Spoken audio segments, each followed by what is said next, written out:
presidential, please, umupo muna kayo.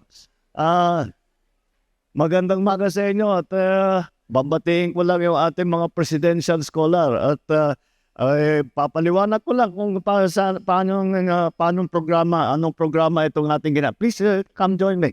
Anong programa na ating ginagawa para sa ating mga ngayon ay tinatawag na presidential scholar. Ito ay naging bahagi doon sa ating ginagawang programa na aming tinatawag na Socio-Civic Development Program. Ito ay binigyan ng pondo ng national government, ng Office of the President, upang tulungan ang barangay. Ngayon, kada barangay ay binibigyan natin ng 200,000 piso para sa kagamitan na kailangan nila.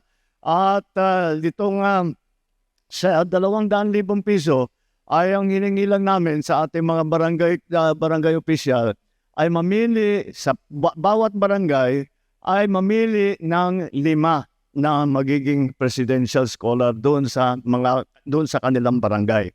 At ang pagbigay ng doon sa 200,000 na binibigay natin sa kada barangay ay yung 100,000, yung kalahati nun, ay sabi namin ibigay natin pantulong para sa ating mga magiging presidential scholar.